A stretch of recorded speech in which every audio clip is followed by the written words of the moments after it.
Hello, sorry, I was sneakily hit behind you when you came through the door, so I was standing here ready.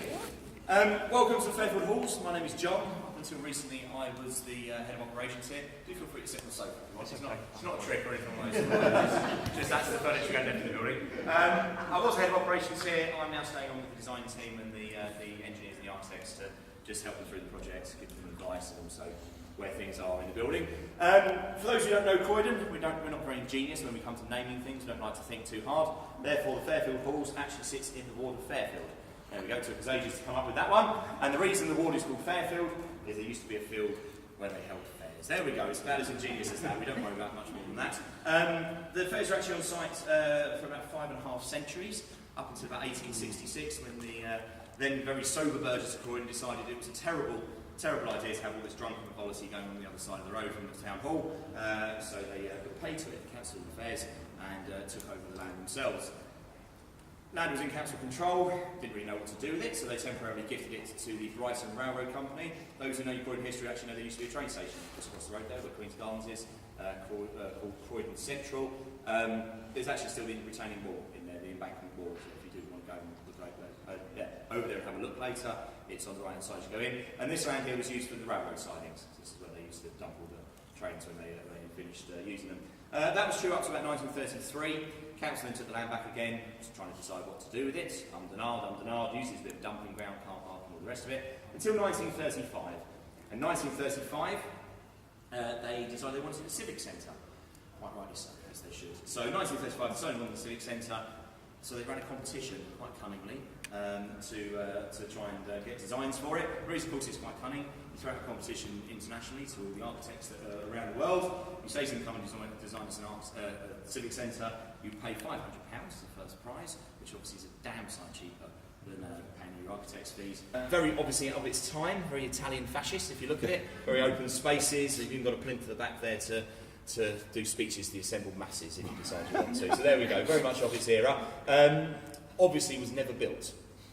Obviously there was no built, otherwise we'd be standing there now rather than here. Quite simply, the council looked at the international situation at the time and said, no, this is not the time to be going to spend lots of money on something.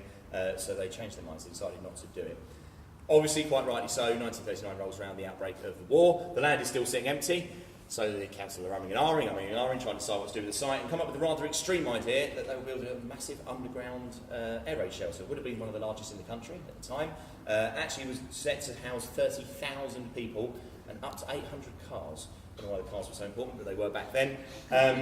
Again, sober heads prevailed.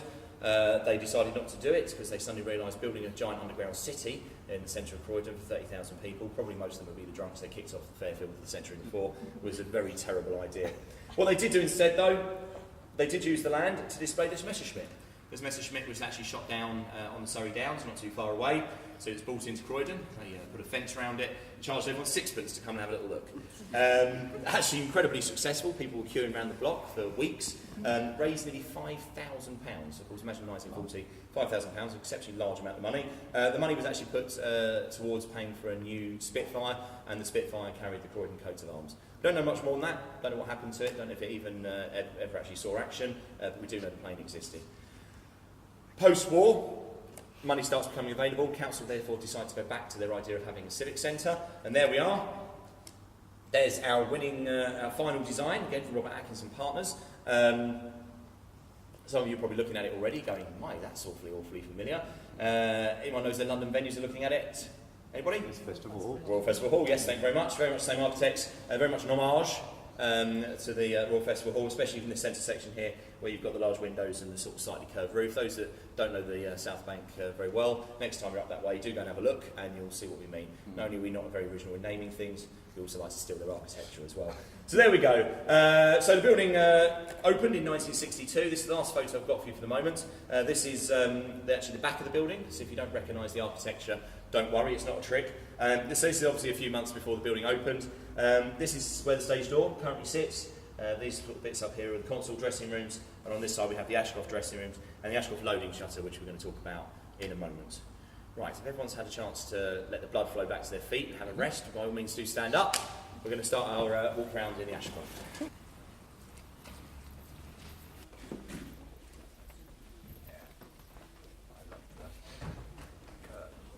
named after Dame Peggy Ashcroft. Dame Peggy was a very famous actress of her time, was actually born here in Croydon. There she is, right in the dead centre of our private place in our safety curtain there, playing the role of Ophelia, which was one of her more famous roles that she was known for throughout her career. That's why the Ashcroft is called the Ashcroft. The reason it's probably most famous in Croydon actually is its safety curtain. We're very lucky to have it. It was painted by a gentleman called Henry Bird. Henry Bird, again, was a very well-respected, well-known artist of his time, so much so that his style of art was actually taught at the Royal Academy towards the end of his life and shortly after his death. So there we go, very well-respected in the industry. The reason we like Henry Bird so much is everything he does in the safety curtain is research. It actually links back to the town it's in. There are only two that we are aware of right now that are actually still existing in the country. There's this one here, and there's another one at the Theatre Royal in Northampton. They're just about to start renovating there, so that's all quite timely as well. We quite like it because everything in here has got some kind of link back to the arts or Croydon. None of it's in there just randomly. We start at the top there. The coat of arms is actually coat of arms of John Whitgift.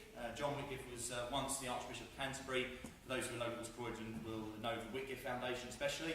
Whitgift Foundation frankly own most of Croydon, most of the land, whether it's the Whitgift Centre, shopping centre, Whitgift School, the almshouses, which are currently getting a facelift on North End. They're currently surrounded in scaffolding, it's a bit of a shame, but beautiful almshouses there. They all came from the Whitgift Foundation and John Whitgift. So a very important man to Croydon. So much so that if you go on this side, the other shield is actually the Croydon coat of arms, and you can actually see there's a slight mirroring of John Whitgift's own coat of arms in the Croydon coat of arms, so obviously quite important to the borough. The four ladies there, including the one with a bottom out, they actually represent the four seasons. We're assuming the one with the bottom out is representative of summer, obviously it's a bit hot, so you don't want to close. As you come down to Dame Peggy, we've already mentioned, the sort of slightly shady character here in his cloak. This is actually Hamlet, and as you go across there, there's Pyrrho and Harlequin. If you take the safety curtain as a whole, go to the outside edges. Obviously, you might notice they're actually meant to be red curtains. Generally, house tabs, as we call them in the industry, or the front curtains are usually red. On this occasion, they're being parted back so you can see the scene behind. Henry Bird was very mindful of the theatricality of the drama of the safety curtain. He didn't just want it to be any old picture that's up there. He wanted to add a bit of theatricality to it as well. So we do have a pair of curtains that are being parted, and on this occasion, they're being held back by comedy and tragedy. There's comedy over there in the gold. You can see the comedy master in her right hand.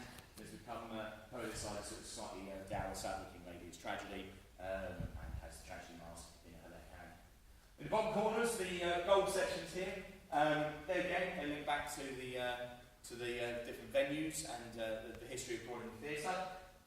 There were actually 9 different venues on and off, all told, over the last couple of centuries in Croydon. The most important which was actually the Davis, which is this one in the bottom right-hand corner here. The reason we say the Davis was the most important, at the time it was actually the largest theatre in the country. For a while it was actually the largest cinema in the country as well, until it was actually superseded by one in Glasgow. Sat 3,000 people. Now, to put that in perspective, there's very few venues even today that seat 3,000 people. They usually get to about 2.5 and give up. To be honest, the only one I can ever think of is actually one up in Edinburgh, but there's not many 3,000 seat theatres. So obviously very big, very important to its time. Some of the other names we've got going around, so on this side you've got Newbury and Snowton, McFly's players just tucked in there. On the other side there's Widow Yates's players. They're all names of touring families that used to play on the Fairfield. So the names of the families that would come round, pitch up their tents and perform to locals. Back in those days, they all toured their own venues. The families actually toured their own theatres, their own tents. And these pillars here are actually the structures that very similar to the structures that would have been used at the time, the sort of the ladder effect that goes up and then they hang the tent off the top of that to do that. In our ladders here we actually have our medallions. Medallions are all famous people that have got a link to Croydon one way or the other. Quite a few were born here. So for example, we go across the bottom, there's Dame Peggy. Pride of place again, like I said, she was born in Croydon. You've got people like Margaret Rutherford, Thomas Beecham, Samuel Coleridge Taylor, the composer, you've never come across him. Joan Sims is just poking her head out there behind Widow Frankie's back. As you come up this side, you've got James Mason, Arthur Lowe, obviously famous for things like Dad's Army. And we come over this side, my favourite one is always Roy Hudd. Roy Hudd, the comedian at the top there, is actually getting kneed in the head by comedy. There's some amount of irony in that, but there we go. Yeah, so you've got Roy Hudd top up there, just hidden behind comedy's knee. As we come back down, we've only got a couple of minutes, so we're going to have to fortunately finish off in a second. Just come back down, the Green Man here. Back in the days, the fairgrounds would actually be outside the town centres. They would largely be in woodland most of the time, and very, very superstitious. So all the fairgrounds back in the days were very superstitious, and the Green Man is linked to that past and the superstitions that were present at the time. I could spend hours going about Sacred Curtain, I really couldn't. I'm happy talking as fast as to get through it all even then. So unfortunately a lot of it we're going to have to leave, but what we will do, we'll always finish with a little cheeky chappy that we quite like. Down at the bottom here, you'll just see his feet disappearing underneath our curtain there. Obviously sneaking into the fair, doesn't want to pay for his entertainment. It does still happen to this day, but there we go. Doesn't want to pay for his entertainment, so he's trying to sneak in there to see what he can find. There's obviously a bit of a hurry, he's left his satchel of sandwiches outside, being guarded by a somewhat uninterested dog. The reason we quite like this little bit as well, apart from the fact he's sneaking in, being a Henry Bird, there has to be some symbolism. So there he is, there's his toy plane he's left on the outside. The toy plane is not back to Croydon Airport. And those who don't know, Croydon was quite important in the aviation history early on in the country.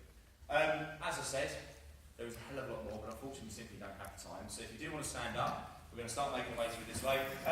Two things. Firstly, I do actually have a photo. I'll have it through there as well. There is a photo of the Ashcroft when it first opened in 1962. Obviously quite right, quite obviously named. You get balconies. They were boxed in sometime in the early 70s. No idea why, but they used to be used for lighting positions and all this sort of stuff. So they're now used for storage. We call them the towers. But yeah, that's the main change to the Ashcroft that you'll notice when you come through.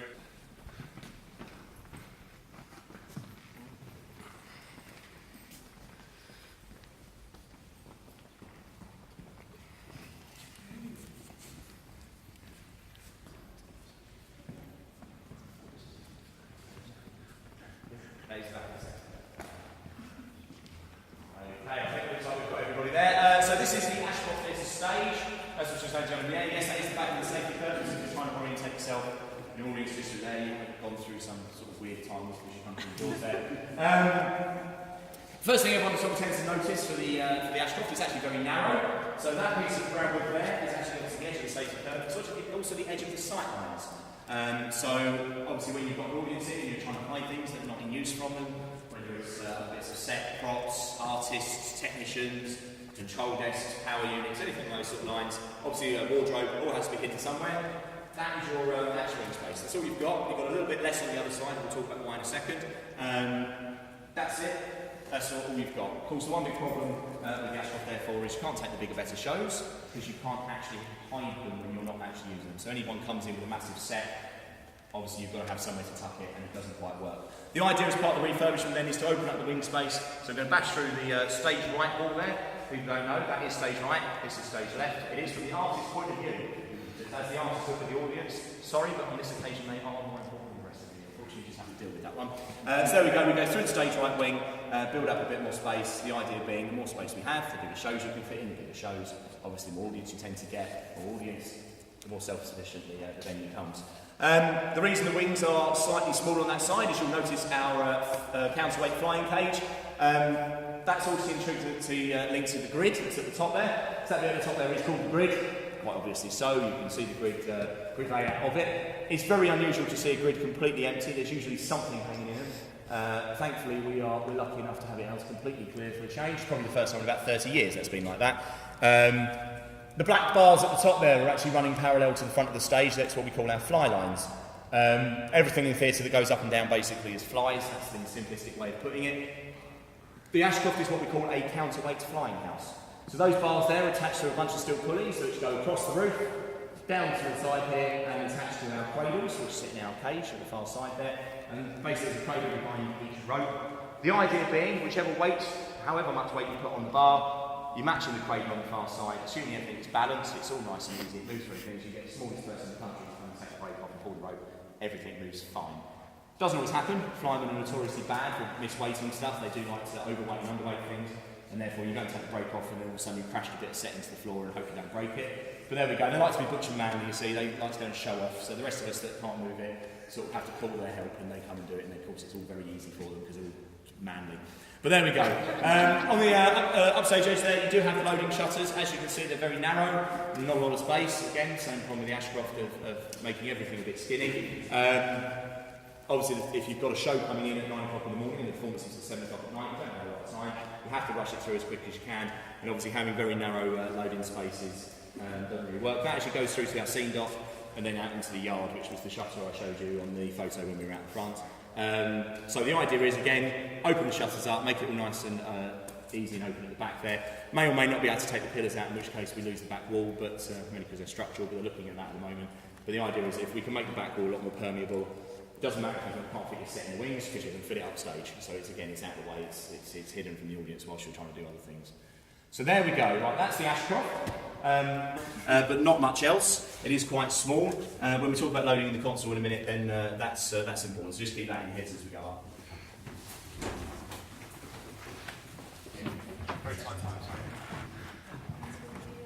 You're looking at the summer of 2018. So 2, maybe sneaks to 2.5 years, depending on how they get on. I haven't done a lot of survey work yet, so they might find 2.5 years. Welcome to the concert hall. Again, ingenious ways of naming things. Here's the concert hall. If you are going to wander around the platform, which usually happens, please just be careful with the downstage edge. That is actually a drop off the front, even though you don't necessarily notice it when you're taking photos. So do please just stay away from the edge there. There's a photo of the concert hall when before it opened in 1962, obviously a few months before. The one thing you will notice is the wood panelling is missing. The reason I mentioned the wood panelling, it's incredibly important. As soon as that gentleman's taking this photo, I'm going to do that. There we go. Sorry. No, it's fine. I just want to make sure everyone can see it.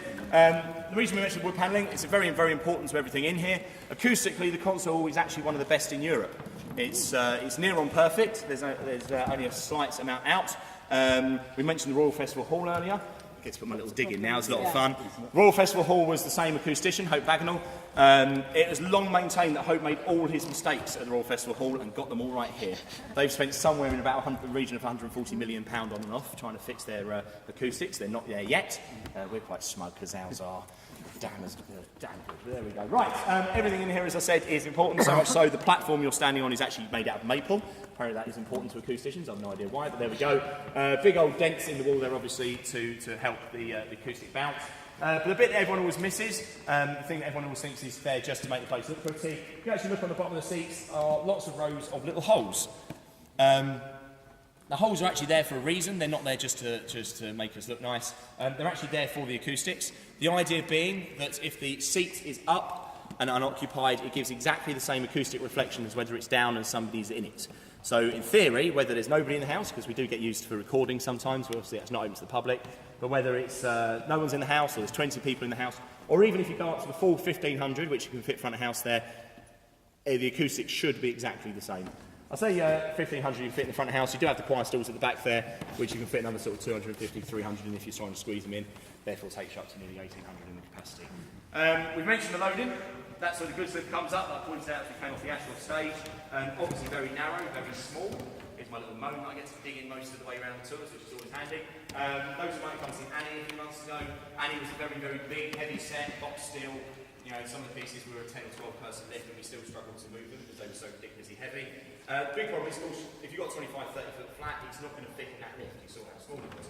So what happens is Muggins here has to come in at 6 o'clock in the morning, take off all the doors in between the front of the console here, all the way down the corridors, all the way down the stairs, and even the front doors that came in through. And then we have to get a set of people to come in and carry it all through the front. And of course, if you've got stuff that people are struggling to lift in the first place, having to carry it up staircase and that sort of stuff is far from ideal. The idea being, in the future, that the choir stalls there will collapse either into the back wall or into the floor. We're still debating what's best, probably into the floor. And then there'll be a new loading dock that goes through the back there where the dressing rooms currently are. That will go through to a new extension, and in the extension there'll be a truck lift. Truck lift does exactly what it says on the tin, picks the entire truck up, cabin all, lifts it up to whatever level you want, and then you just load out the back of it. So there we go, you come straight out, straight through the back wall, and onto the platform. The reason it's a platform, not a stage, don't ever tell a classical musician they're performing on a stage, they'll probably thump you. It is a platform. The main difference, of course, is actually 15 different lifts. You can see the joints running in between each one there. Firstly, very important for classical music, if your musicians have to stay in time with the conductor. The conductor is there for a reason, he doesn't just there to wave his stick around, he's actually there for a reason, keep the orchestra in time. People at the back there need to be able to see. They need to be able to actually view the conductor and keep with it. So therefore we raise them up at the back. Usually it's the percussionists, the poor chaps always get stuck at the back there. We don't want them standing just sitting there picking their nose and just hitting it anytime they want. They actually do have to stay in time with the rest of the orchestra. So we lift the musicians at the back there, they can see the conductor and we can see them and make sure they behave themselves. Alternatively, the entire platform, all of the 15 lifts can actually be dropped down to floor level, which is this level here, and this gives us one big flat open floor. I'm not going to catch anyone's eye in particular on this point deliberately, but anyone might remember World of Sport. World of Sport was live, no it wasn't, it was the day after, was technically live from the Fairfield Halls. Croydon became Fairfield especially, became very synonymous with wrestling, was very, very famous for its wrestling. That was the idea. You drop the entire platform down to floor level, obviously big open space to put your ring in the middle, and then all your seats around the outside. We've done it for snooker, boxing, wrestling, all sorts of bits and pieces. We do actually do one of the election counts in here again, so the whole platform gets dropped down, and you can stretch yourself out ready for your election counts. So much so, just to point out the flat bits on the side here, just quite interesting. They weren't actually original to the building. They were actually put in. To house the TV cameras. They were actually put in for World of Sport, and obviously became sort of part of the main concert hall. Last thing to point out while we're in here is obviously our organ. The organ was actually not original to the building. It didn't come until 1963. The decision to have one had been made by that point. The reason it was delayed is they actually gave the decision to the first general manager. Quite ironically, the first general manager's name was Tom Piper. He was the one that chose to have the pipe organ. So there we go, we always like that a little bit there. He made the decision shortly before the building opened and got in touch with Harrison. Harrison said, yes please, do give me an organ, that'd be lovely. So they did. It's actually 4 boxes. The 2 that are closed in are actually part of the organ as well. The small one at the front here is the choir organ, and the one at the back there is the swell organ. Those louvers there do actually open up when the organ's in use and display the pipes behind. It's about 2,500 pipes all told in the organ. So there we go. There is a console for it. It's tucked in its garage there. The only reason I don't take it out is I'd spend all day talking about it as well. A bit like the safety curtain, there's a lot to talk about. So I leave it tucked away so I don't spend too much time in here. But it does come out of the garage there. We drop the risers down, pull it out. It can then be plugged in at various points around the platform. So obviously it's very movable. It actually runs through electrical cables. So there we go. So that's the organ. All right, if everyone's ready, we're going to head this way, and we're going up again.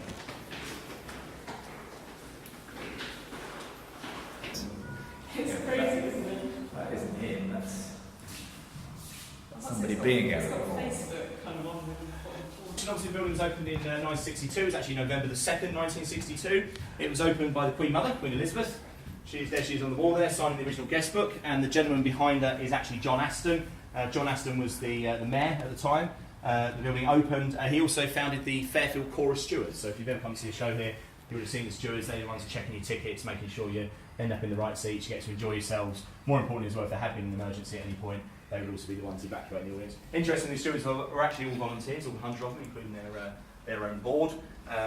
So yeah, obviously very thankful to have the stewards to help us run the building. There's the, I think it's the Croydon Advertiser's story of when the Queen Mother opened the venue. There's the hordes of Croydonians waiting out the front there to greet her.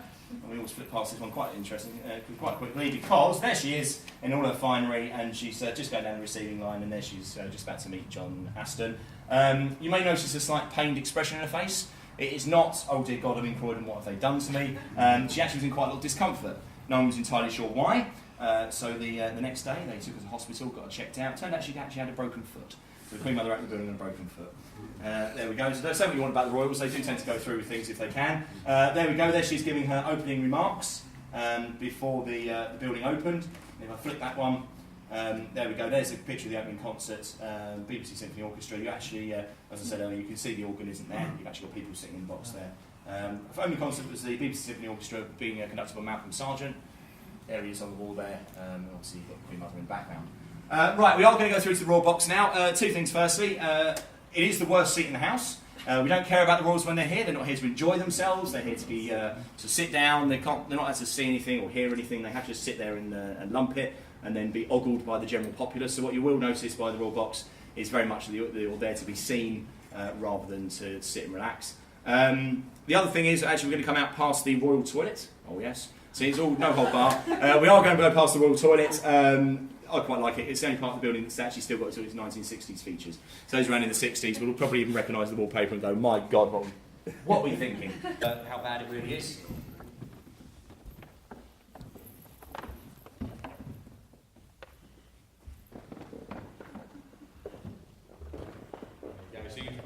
through a 2-hour concert where you can't see it.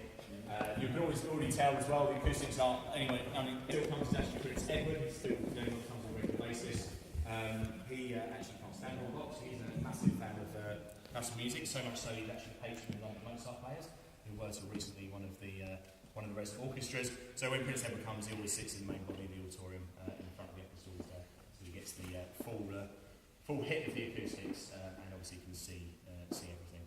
There we go. So yes, we're going to go back out this way and.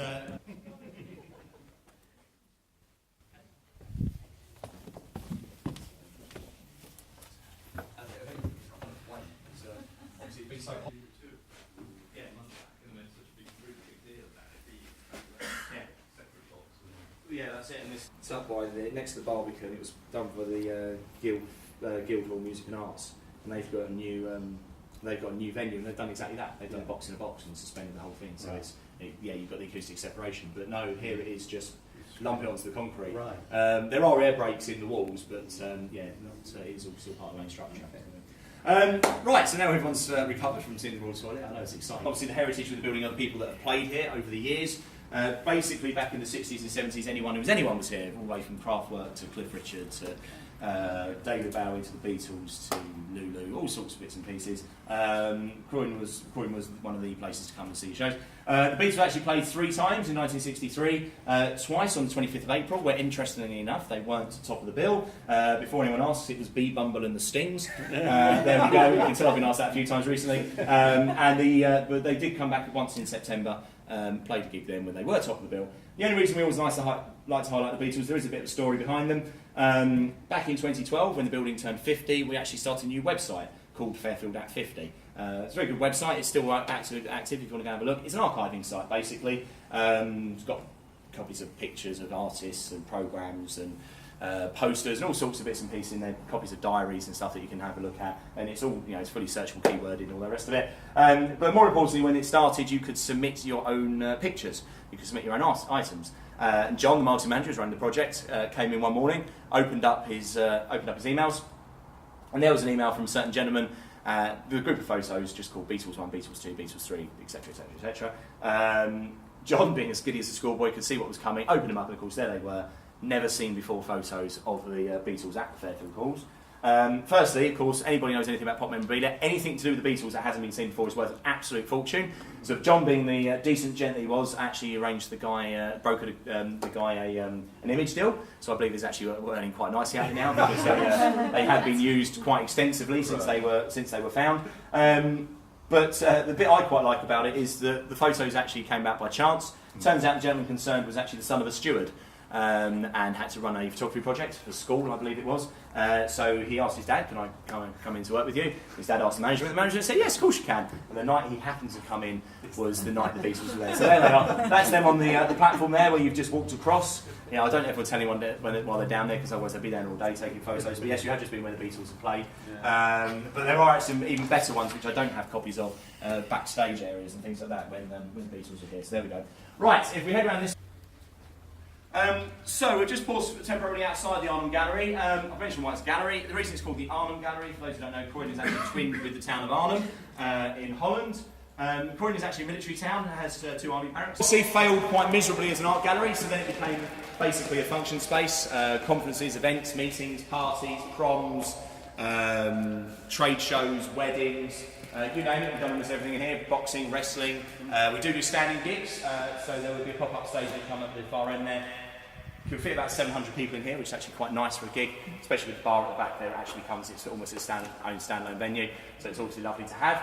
There she is, when she opened in 1962. That's the Arnhem Gallery, one of the first conferences going on. Obviously, so early on that you can still see some of the artwork around the outsides.